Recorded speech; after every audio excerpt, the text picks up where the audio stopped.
The Portfolio Composer, episode 190. You're listening to the Portfolio Composer podcast with your host and coach, Garrett Hope, where he teaches you what it takes to master the business end of writing music through mindset, marketing, and business skills. Make sure to sign up for the newsletter at theportfoliocomposer.com for exclusive offers, business insights, and information not shared on the podcast. And now, for this episode of the Portfolio Composer. The things that are concerns and considerations that people have when I talk about what's going on here, and people wonder about what it means to have a home business, or particularly in my case, a home studio, is, they think about things like parking or, noise or signage. Basically those are three things that people discuss. But those are specific things that I think can just be addressed for what they are. And I think it's absurd for at least for Nashville, to create just like a blanket thing that says, no, we can't figure this out. We're not going to try hard enough to figure this out, so we're just going to have this blanket restriction. This episode is brought to you by Dorko, the music notation software from Steinberg. Just released, Dorko Pro 2 is a major new version, including features for musicians working in film and TV music and in jazz, rock, and pop.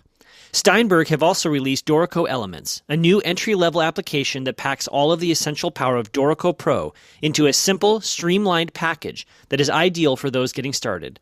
Find out more later in the show.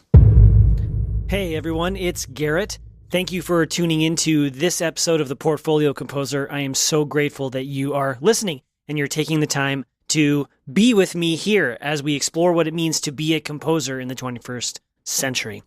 Today's guest, Lij Shaw, is an interesting character. He is a chart-breaking, award-winning music and podcast producer from Nashville, Tennessee. His studio is called Toy Box Studio, and this is an episode that I think is really relevant to all of you who are building or do run home studios. Whether you are a media composer, you're more of the audio engineer or producer type, or if you're the composer who occasionally has people come to your house to record, or you do stuff over the internet virtually, then this episode is definitely for you, because he's experiencing some really interesting legal battles, and he is on the forefront of something that I think has ramifications for all of us with home studios. So, without further ado, here is Lij Shaw. All right, and it is Lij? Lij Rhymes with fridge because I'm cool like that, which is terrible, but now you'll never forget it. Lij Shaw, awesome. Tell us a little bit of your story. I'm interested in just kind of how you got into music production and recording to begin with. Well, I'll try and make a long story short. I went to school for architecture. I played in bands while I was in school. Did some backpacking and ended up playing in a blues band in Hong Kong for a year after college. And that's the first time I saw a recording studio. And I realized I really like the blinking lights and the moving faders and the big giant sized tape machine that'll kill you if you try and lift it yourself. And I said, that's for me. I don't think I really want to be an architect. So I came back to the U.S., found a college down here, Middle Tennessee State University, and moved down to Tennessee, became a resident, went to college for a couple of years, learned all the technical stuff, got a second degree in recording. And then I just moved up to Nashville. So MTSU is a little south of Nashville. Moved up to Nashville, and I've been here for over 25 years, working in various studios and traveling the country and even to other countries, making records. And I love it. And about a little 10 plus years ago, 12 years ago, my daughter's 12 now. That's when I went from single guy to married with a family of 5 and had my first child. My daughter, I'm single now, but at the time I went from like single to family of 5, decided it was time to finally build the home studio of my dreams in the garage that I had bought my house for 10 years prior. I launched my home studio, which is the Toy Box Studio, and have been doing that and working with independent local artists for the past decade, and just sort of really participating in my music community here in Nashville, Tennessee. And that's probably the shortest version I've ever condensed it all into. So hey, congratulations. Man, I think that clocked in about a minute and a half, so you should be proud of yourself. I'm feeling it, man. I'm feeling it. And you won a Grammy. Yeah, so I like to tell the story a little bit like this. I have a mixing console here in the studio that is a one of a kind. It's a vintage MCI that G. Parnett built for Criteria Studios, and it lived in Criteria in Studio C all through the 1970s. So it's the very same console that recorded Hotel California for the Eagles and Staying Alive and Saturday Night Fever for the Bee Gees, and it did We're an American Band, Do You Think I'm Sexy for Rod Stewart, like all these amazing records. And it took Record of the Year in 1977 and 78, or I think those were the 2 years for the Eagles and for the Bee Gees. And then more recently, I had my friend Chad Brown was over mixing with Mike Ferris, and they were mixing Mike's record, Shine for All the People, which won Roots Gospel Album of the Year in 2015. So we were able to take it back to the Grammys. Congratulations. That's fantastic. Yeah, thank you. So, Mike really, he won the Grammy. Of course, it's his record. But as the studio owner, I immediately was like, hey, Grammys, what do I got to do? How do I get my plaque for the wall? So they said, here's the address and send in your $50. And they sent me a wonderful piece of paper, which is framed in a $10 frame from Michael's. Oh, my gosh, for $50. For $50 on the door of the studio. But anyway, that's a funny anecdote around it. But of course, we're incredibly proud to have been able to participate in that. And I think there's, it's really a proud, moving moment for me to have created an environment in a home studio like this and be able to participate in helping a local artist sort of reach a pinnacle of their career. That's kind of what it's all about, Yeah. Wow. I would love to do that. I think that's fantastic. And this kind of leads me to the whole heart of why I reached out to you, because I own a home-based studio. I do my composing work, and it's within this studio that I do all of my writing. I also record the podcast. I'm sitting in the studio right now, and I bring clients over, like film producers and directors, to review the stuff I've done, or people who want to record, the whole thing. Dude, that's awesome. But I'm going to put you on the spot here. I want you to compose a theme melody for this episode right now. Ready? Right Go. now? Right now. Yeah. Seriously? Okay. Yeah. Give me one. There you go. Nice, dude. I like it. And it's very digestible as a real soundbite, which is really important if you're doing radio production and podcasting. You need transitional elements. So thank you for that. Yeah, you do. You've got a little bumper right there. Little 5-second bumper. Yeah. Did I hit it? You got it. Nailed it. I think you got the right key and everything. All right, sweet. All right. So I ran across this story of you getting into trouble because of Toy Box Studio being in your garage. Can you tell us that story? Yeah. As I said, I've put in a decade of my life and career and, my entire career and all my savings and everything. Like so many of us who have home studios, we pour everything we've got into creating this environment, our business. So I did that. And was successfully making records with local artists. And, I had a YouTube channel called Stereo Sessions where I would invite local bands to come in and make a simple, cool iPhone video with them. And then it gives them something to use to get gigs. Making records, winning a Grammy, had helped another country artist break the Music Row top 100 country charts, another band break the Billboard charts in the past. So a long journey of just doing this, and it was working, Another thing that I do for my home studio here is for 13 years, every June, I pack up a studio in a U-Haul trailer and I take it down to the Bonnaroo Festival, and we do the backstage Bonnaroo hay bale studio every year. So we're also recording all these top name artists who are touring through the Bonnaroo Festival and hitting all the radio markets around the world. So great stuff. That's just a way to say I'm proud to have been able to participate in all that stuff. Well, in 2015, I finished doing a mix for a really great guy here who was making one of his first records. And I walk up to the mailbox and was about to go for a run. I checked the mail, and there's a cease and desist letter from the city of Nashville telling me that I had to shut down my home studio because I was operating commercially out of my residence. Oh, and man. As you can imagine, I was kind of like, holy shit, what am I going to do? Right. It was a total shock. I couldn't sleep for a week, trying to figure out what am I going to do, because this is how I'm a single dad. This is how I support my family. This is how I keep a roof over our heads, how I feed my daughter, and is what I've put my whole life into. So I started talking to friends, family, talked to a local lawyer, just got advice. And then I ended up anonymously doing an article in the Nashville Tennessean, because the writer had gotten wind of it and wanted to find out more about the story. That published as a front page article around Thanksgiving of 2015. And then shortly after that, I got contacted through the newspaper by two amazing pro bono public advocacy law firms, the Institute for Justice and the Beacon Center.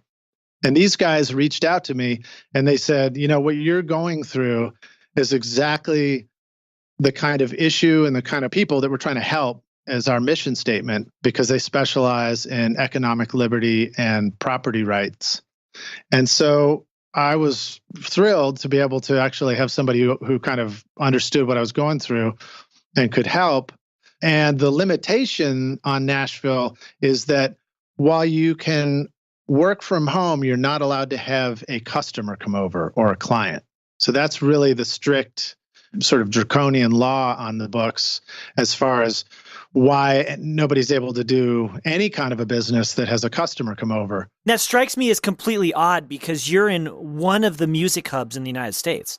There's got to be home studios in every neighborhood. There are more home studios than you can imagine. I mean, probably thousands in Nashville. So many people I know are in music, and they either have a home studio or have recorded in a home studio.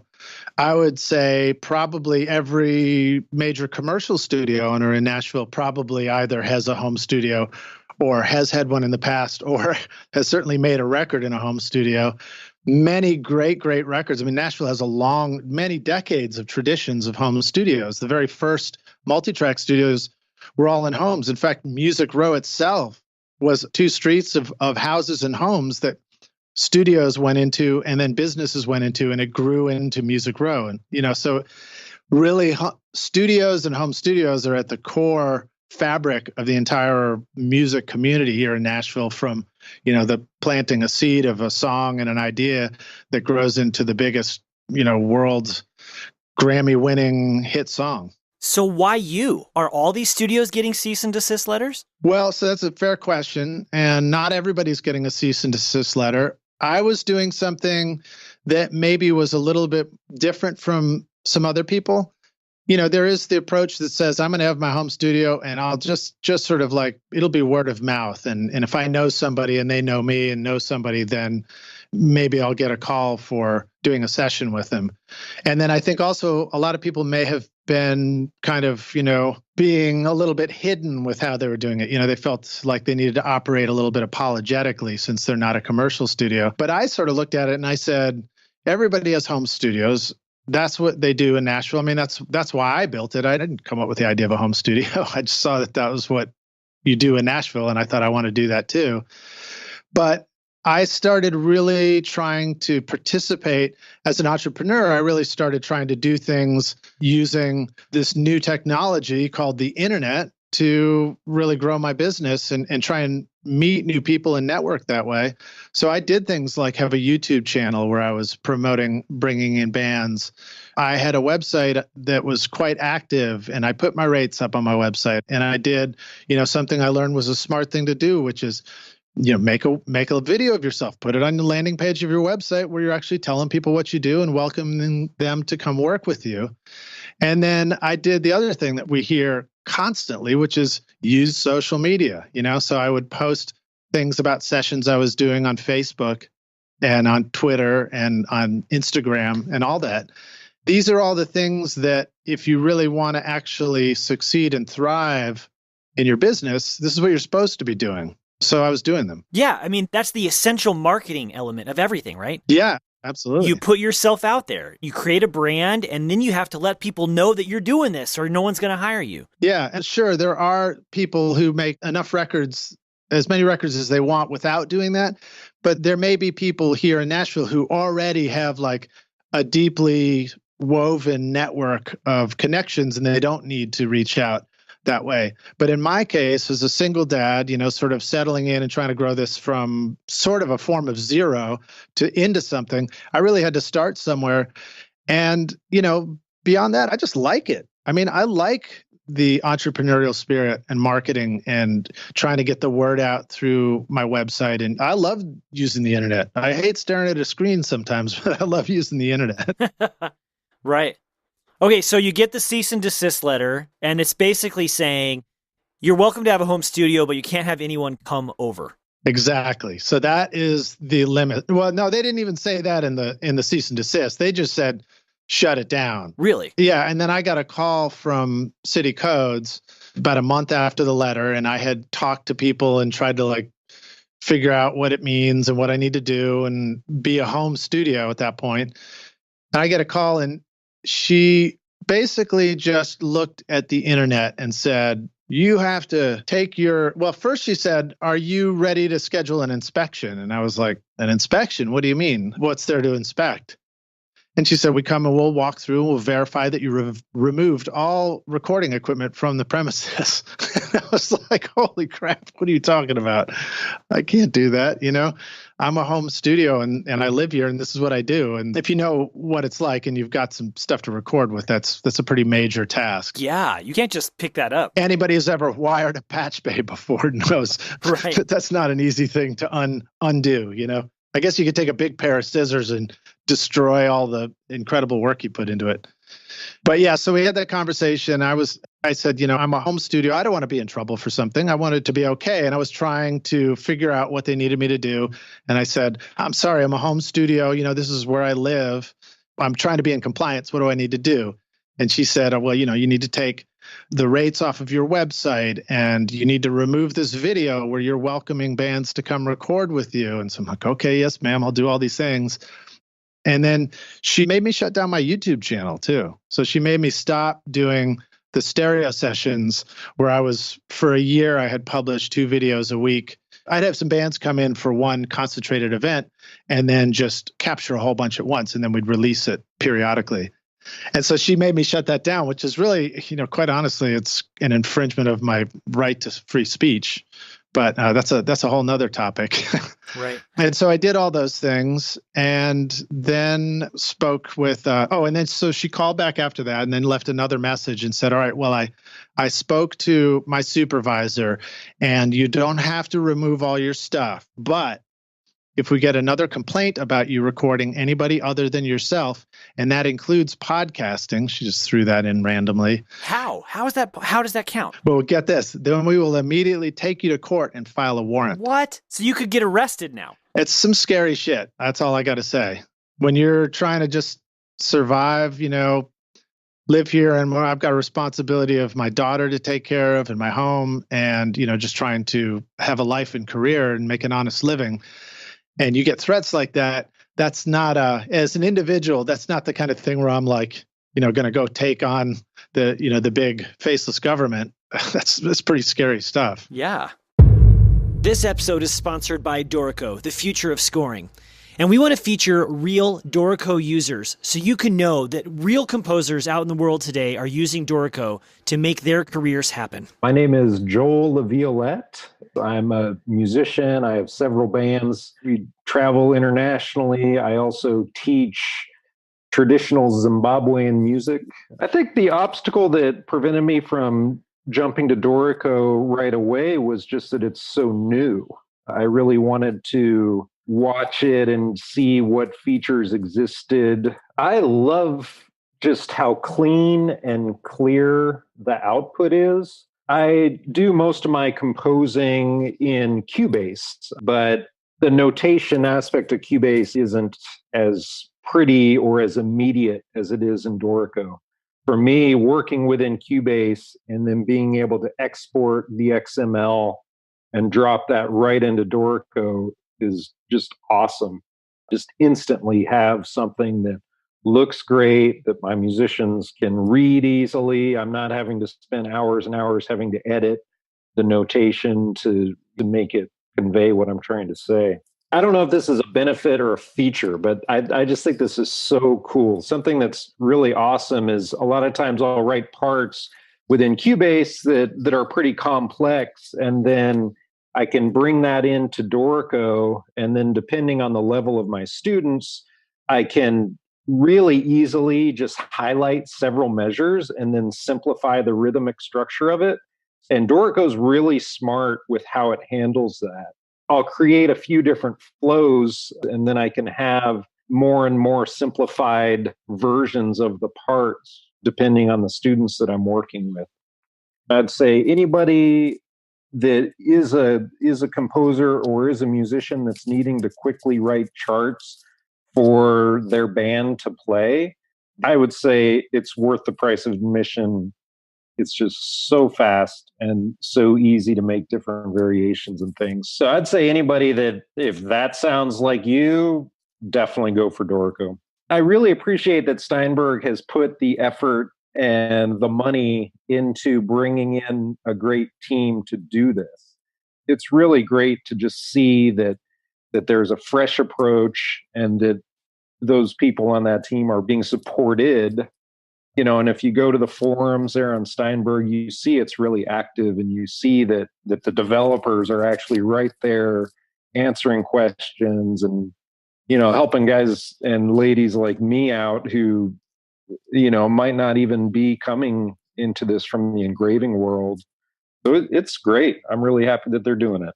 The kind folks at Dorko have set up a special web page so you can go and download a free 30-day trial copy of Dorko. So go and do that. Have been using the program, and I'm absolutely in love with it. Go to dorko.com/TPC. Okay, continue. I interrupted you. Well, no, not really. I mean, I just got so much to say, but I don't want to, eat up hours and hours telling the story. But I will tell you this, you asked about whether this is happening, and to condense the process from then to now with my team, the Institute for Justice and the Beacon Center, we found that there was an opportunity to apply for a rezoning. So we went through a long process of doing that last year.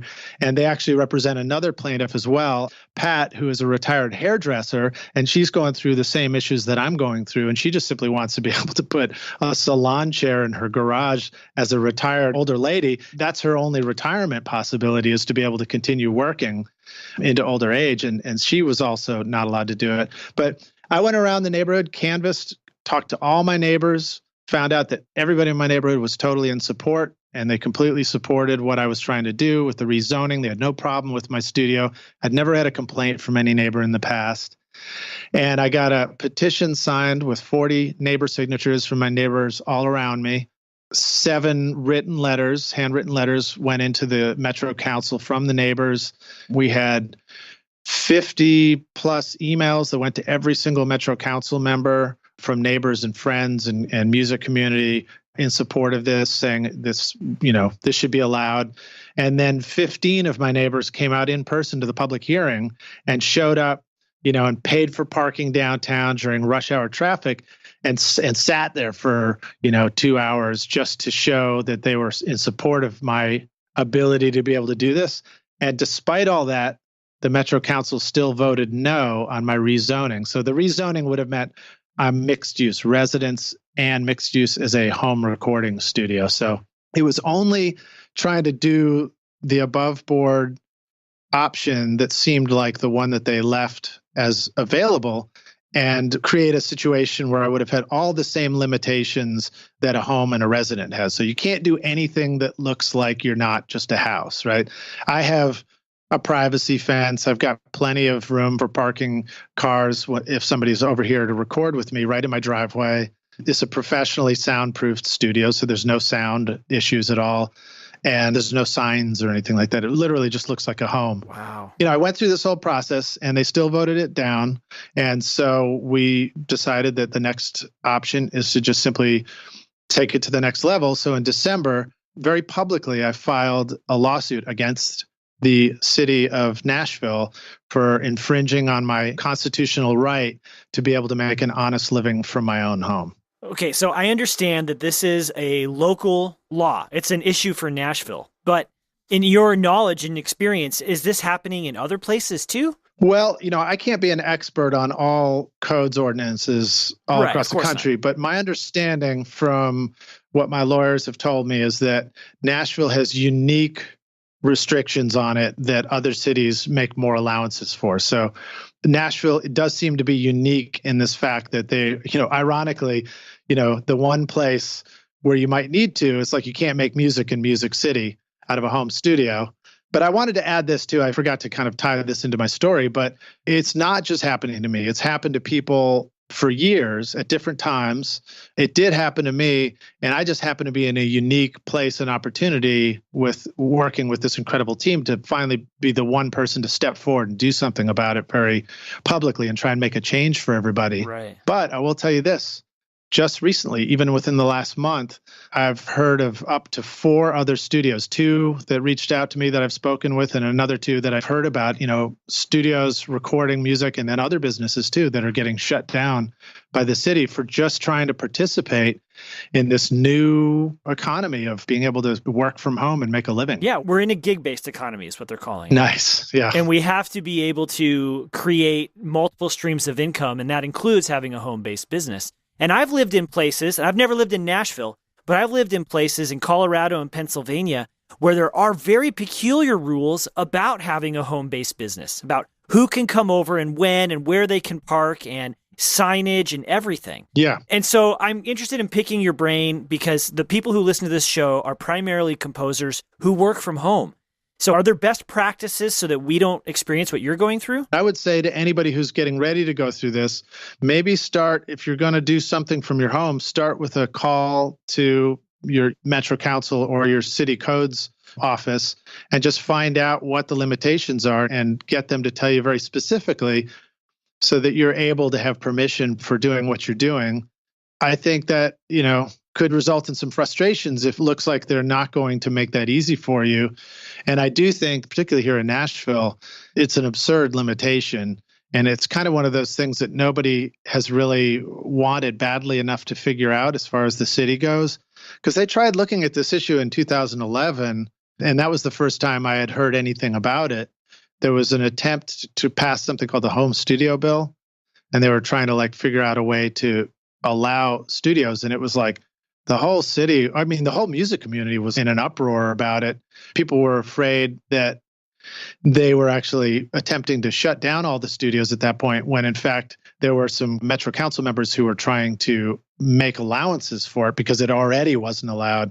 And they kind of got somewhere and then they just dropped the ball on the whole thing because, I guess it's a little bit tricky to figure out, but that's what needs to be done. And at the root level, it's like, the things that are concerns and considerations that people have when I talk about what's going on here, and people wonder about what it means to have a home business, or particularly in my case, a home studio, is, they think about things like parking or, noise or signage. Basically, those are 3 things that people discuss.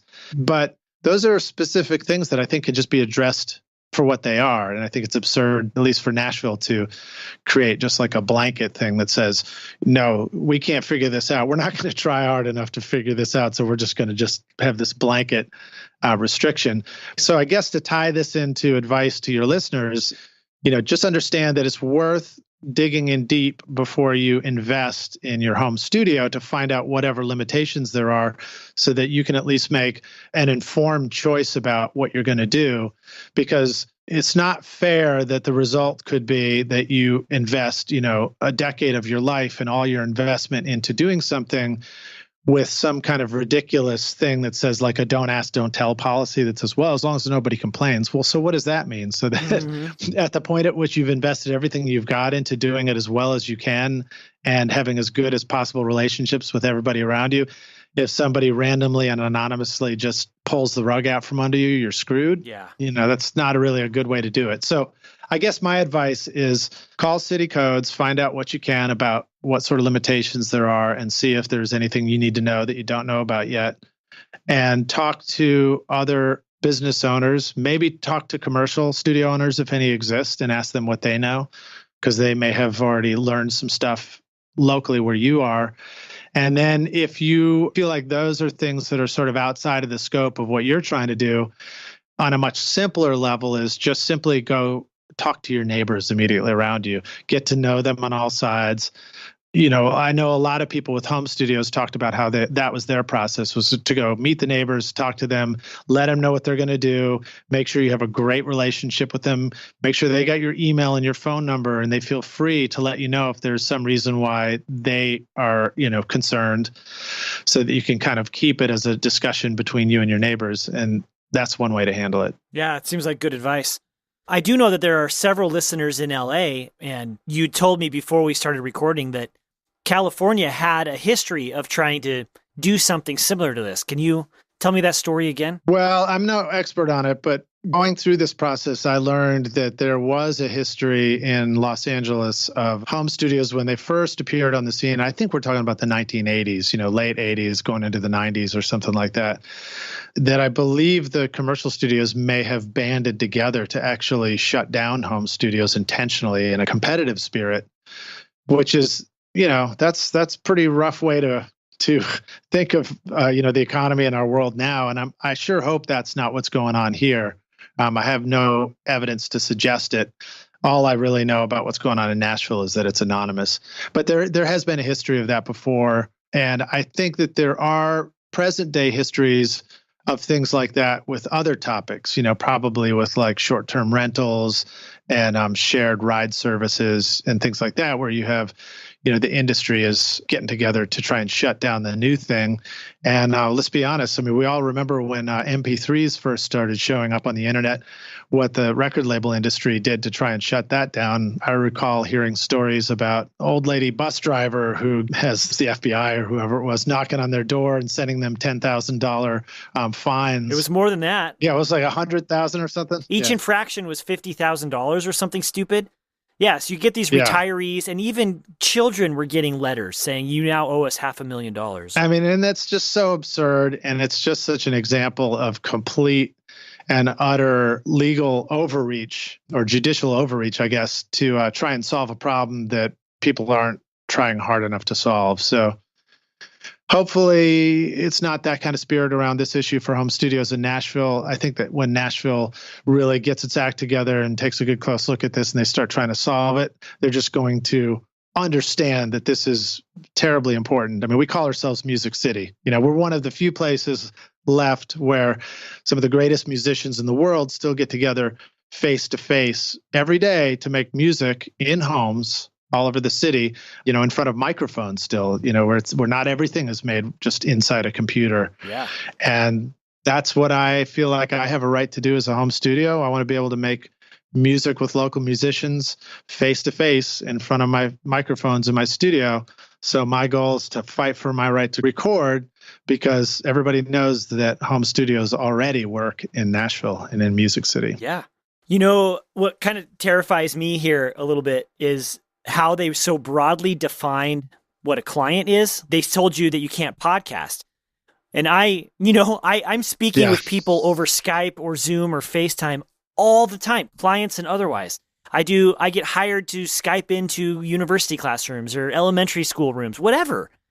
And that could then be construed as part of this. Yeah. Well, I think in this case, the city codes inspector was making up rules as she went and just making up stuff to try and scare me out of this, and basically just check a checkbox off of her to-do list and say, well, I took care of that complaint.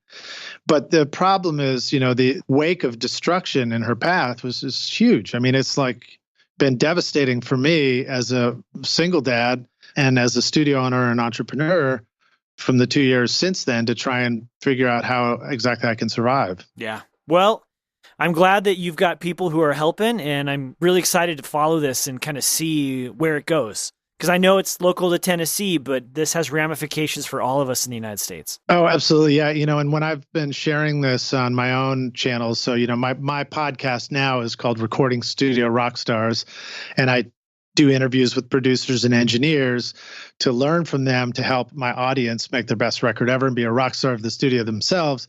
But I shared this whole story on it and just have gotten just a overwhelming flood of support from people, both locally and globally, who feel strongly that this is just absurd and can't imagine how it could be that Music City is not letting you make music here. But if you'd like to learn more about it, I've got a site dedicated towards this fight called savehomestudios.com. And so I'm just collecting links to all the articles around it, and that'll be a great hub for just kind of telling the story. I think that it's something that has to be done, and certainly want to solve it here as an example for other people in other places, so it doesn't happen to you wherever else you are. And I still didn't get around to telling you. I guess I did. Yeah, it is happening. I've gotten calls from other studios already that it's happening to here, and we got to put the brakes on this thing before it turns into some sort of ridiculous snowball. Yeah, no kidding. All right, so is that the best way for people to get a hold of you, is through the savehomestudios.com site? Yes, although if you want to email me, just use my email, lij@recordingstudiorockstars.com. And if you're into recording music and studio stuff, which I imagine your audience is, they probably would really enjoy some of the guests who've been on my show. And we talk about everything from recording to mixing to composing and writing songs, just everything that goes into making a great record. Yeah, that's awesome. All right. Thank you so much for your time and letting me ask you about this. I think it's a relevant issue, and composers who are working from home need to be aware that they have the potential to be violating some local laws inadvertently. Yeah. Well, and thank you so much, Garrett, for having me on your show. It's a pleasure to be hanging out with you. And thanks for letting me just kind of, let you know what's going on here. My pleasure. Just a quick word here. We're only a few episodes away from episode 200, which is a pretty monumental achievement for me. That means I've been doing the podcast for a really long time. Most podcasts fade out after, I think the record is 7 episodes, and they call it pod fading. But this podcast has not. It is held strong. And I want to celebrate that as we get to episode 200. And I want your help to help celebrate that. Please send me an email. You can do that through the contact form at theportfoliocomposer.com. And let me know what your favorite episode was and what the biggest takeaway was from that episode. So 2 things I'm asking you to do. Tell me what your favorite episode was, and then what your biggest takeaway was. If you have more than one, feel free to share that. You don't have to limit it. But I'm trying to put together something special, and I want to know what your favorite episodes are. This episode is brought to you by Dorko, the music notation software from Steinberg. The brand new Dorko Pro 2 introduces best-in-class support for composing to picture. Using the same powerful new video engine found in Cubase and Nuendo, attach a video to your project. Play it back via the dedicated video window and see thumbnails in play mode. Add markers at crucial points in the action and display them in the score. Use the new tempo automation controls in play mode to line markers up with beats, or find a tempo for the whole cue. New tools in play mode allow you to edit the tempo and dynamics of your music graphically, applying default curves to provide more nuance to gradual tempo and dynamic changes. Add lanes for MIDI controllers and draw data to bring your music to life. With Dorko 2's new automation tools, you can add realism and nuance to the virtual performance of your music, taking it one step closer to the stage or concert hall without leaving your music notation software. And that's only the beginning.